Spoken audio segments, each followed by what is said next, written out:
Halo semuanya, selamat datang di channel ini yang selalu sharing seputar dunia perpustakaan.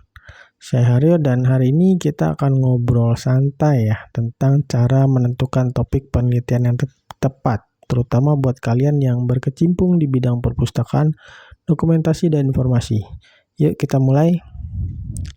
Nah, saya bahas soal penulisan ini karena memang di dunia perpustakaan juga ada loh untuk penulisan karya ilmiah, dan kali ini saya bahas tentang pemilihan topik. Lalu kenapa pemilihan topik itu penting? Bayangin aja, topik itu ibarat peta dalam sebuah perjalanan. Tanpa peta kita bisa tersesat, bukan? Nah, di dunia penulisan karya ilmiah, topik yang tepat bakal membantu kita mengarahkan riset, menentukan variabel yang diukur, sampai menemukan solusi terhadap masalah yang ada di lapangan. Topik penelitian sebenarnya adalah pertanyaan utama atau inti persoalan yang ingin kita teliti.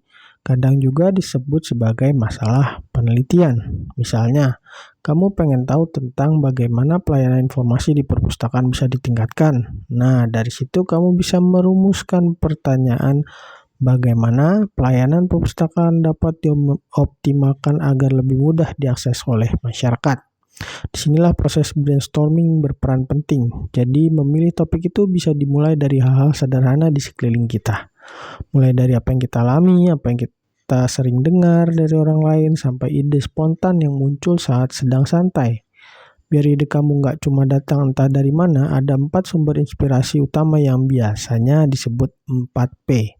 Pertama, people atau manusia. Ide bisa datang dari obrolan santai dengan teman, dosen, atau bahkan pengalaman pribadi kamu sendiri.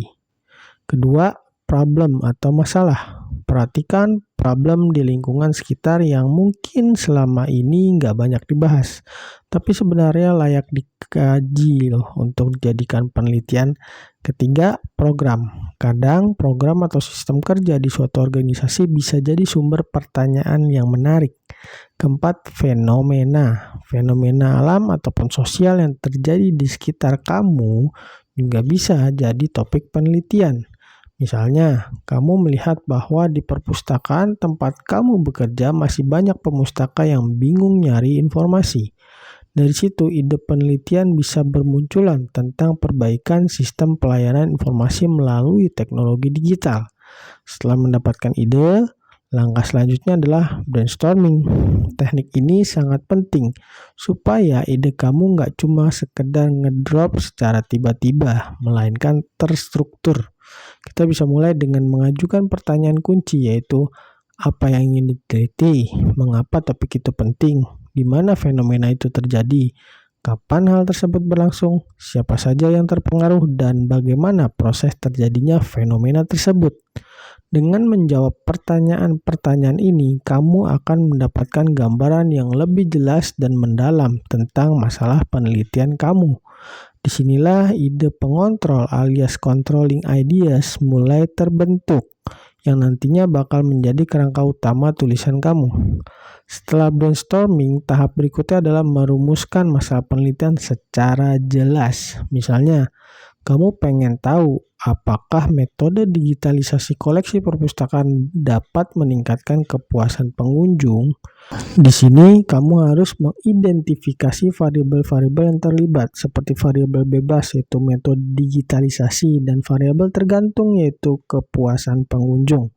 Ada beberapa kriteria dalam pemilihan topik, yaitu topik harus memberikan kontribusi penting secara teoritis maupun praktis. Harus ada keunikan alias topik yang belum banyak diulik atau bahkan bisa jadi pengembangan dari penelitian sebelumnya. Data dan sumber pendukungnya harus tersedia dengan baik. Topik harus manageable atau sesuai dengan kapasitas, waktu, dan dana yang kamu miliki. Dan tentu saja, topik itu harus sesuai dengan minat dan passion kamu agar proses penelitiannya jadi nggak membosankan. Nah, sebelum kamu benar-benar terjun memilih topik, penting juga untuk mengevaluasi apakah topik yang kamu pilih itu layak. Ada beberapa kriterianya, yaitu topik harus memberikan kontribusi penting secara teoritis maupun praktis, Harus ada keunikan alias topik yang belum banyak diulik atau bahkan bisa jadi pengembangan dari penelitian sebelumnya. Data dan sumber pendukungnya juga harus tersedia dengan baik. Topik juga harus manageable atau sesuai dengan kapasitas, waktu, dan dana yang kamu miliki. Dan tentu saja topik itu harus sesuai dengan minat dan passion kamu agar proses penelitiannya jadi nggak membosankan. Oke teman-teman, itulah cara memilih topik penelitian mulai dari menemukan sumber inspirasi, brainstorming sampai merumuskan masalah dengan baik.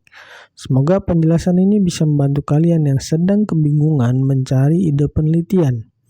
Kalau masih ada yang ingin ditanyakan atau ada topik lain yang memang pengen kita bahas, tulis saja di kolom komentar di bawah.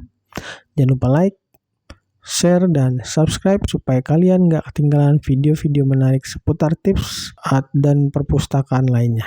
Sampai jumpa di video berikutnya dan tetap semangat berkarya.